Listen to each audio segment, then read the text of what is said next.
ஓம்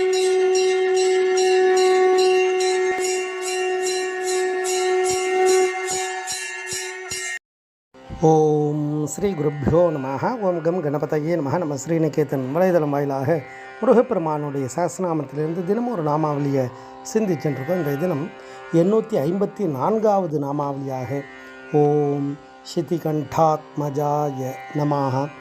இந்த நாமாவளி முருகப்பெருமான சிவபெருமானின் மகனுக்கு நமஸ்காரம் அப்படின்னு வர்ணிக்கிறது.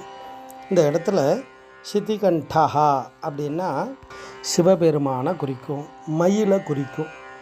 ஏன்னா சுவாமி தேவர்களும் அசுரர்களும் சேர்ந்து அமிர்தத்துக்காக திருப்பார்கடலை கடையிறார். அப்போ அந்த சமயத்தில் முதல்ல வந்தது எது அப்படின்னா அந்த வாசுகி பாம்புக்கிட்டேருந்தும் அந்த கடல்லேருந்தும், அதாவது திருப்பார்கடல்லேருந்தும் விஷமானது முதல்ல வருது. அதுதான் ஆல விஷமாக வருது. அந்த விஷத்தை வெளியில் இருந்தால் உயிர்களுக்கெல்லாம் ஆபத்து.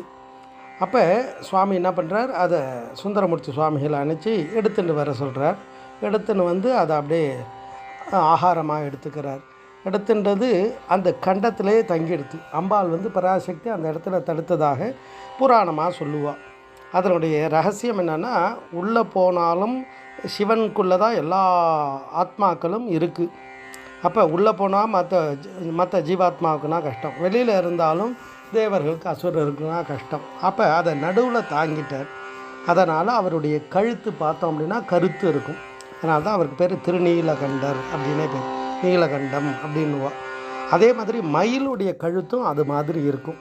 மயிலுடைய முடிய தோகையை வைத்து அதுக்கு பேர் சிக்கி வாகனன் அப்படின்னு முருகன் பெருமானுக்கு பேர். அப்படின்னா அந்த மயிலுடைய முடியினுடைய அழகு அதை வச்சு சொல்கிற மாதிரி அந்த மயிலுடைய கழுத்து அந்த நீல நிறத்தில் இருக்கும். அதனால் இந்த இடத்துல சிதிகண்டஹா அப்படின்னா சிவனையும் குறிக்கும், மயிலையும் குறிக்கும். அப்பேற்பட்ட அந்த பரமேஸ்வரன் ஆலகால விஷத்தை தன்னுடைய கண்டத்தில் நிறுத்தி எல்லா உயிர்களுக்கும் அனுகிரகம் பண்ணார். ஏன்னா வெளியில் இருந்தால் எல்லாம் பஸ்மம் ஆகிடும். உள்ளுக்குள்ளே போனால் உள்ளே இருக்கக்கூடிய சிவனுக்குள்ளே தான் எல்லா உயிர்களும் அடக்கும். அதனால தான் அவர் சிவலிங்கமாக வணங்கிறது. லயம் கச்சதீதி லிங்கஹா. பிரளய காலத்தில் எல்லா உயிர்களும் ஒடுங்கக்கூடிய இடம் சிவன் தான். அவருக்குள்ளே எல்லாமே அடங்கிடும். பரம அணுவாக பரமேஸ்வரன் இருக்கார். அப்போ உள்ளே போனால் மற்ற சிரமங்கள், வெளியில் இருந்தாலும் கஷ்டம். அப்போ அதை கண்டத்தில் அடக்கி எல்லா உயிர்களுக்கும் நன்மை செய்தார். அப்பேற்பட்டவருடைய குமாரன் அப்படின்னா இவர் எப்பேற்பட்டவராக இருப்பார்? அதாவது ஒரு செயல், அந்த செயலை செய்யக்கூடியவர்களுடைய அந்த பாவம் இதெல்லாம் அப்படியே பரம்பரையாக வரும்னு சொல்லுவா இல்லையா?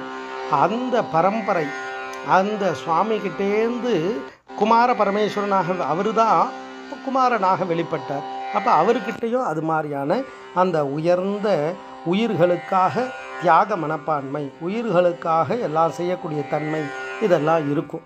அதை தான் இந்த நாமாவளி தத்துவார்த்தமாக வர்ணிக்கிறது. திருப்புகழில் சொல்லுவார், ஜீவன் ஒடுக்கம் பூத ஒடுக்கம் தேர உதிக்கும் பரஞான தீப விளக்கங்கான எனக்கு உன் சீதள பத்மம் தருவாயேன்னு கேட்பார். ஏன்னா அந்த ஜீவனை அடக்கி ஆளணும், ஐம்புலன்களையும் அடக்கணும். நம்மளுடைய வார்த்தைகள் வெளியில் வந்துடுத்துன்னா அந்த வார்த்தைக்கு நம்ம கட்டுப்படணும். அந்த வார்த்தையை அடக்கும் பொழுது அந்த வார்த்தைகளுக்கெல்லாம் நம்ம தலைவனாக இருக்க முடியும்.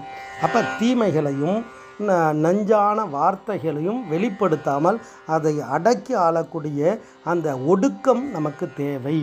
அதை தான் சுவாமி தத்துவார்த்தமாக சொல்கிறார். அப்பேற்பட்ட அந்த ஜீவன் ஒடுக்கம் பூத ஒடுக்கம் அதை தேர உதிக்கும் பரஞான தீப விளக்கம் காண எனக்கு உன் சீதள பத்மத்தை தருவாயேன் முருகனை கேட்குறார்.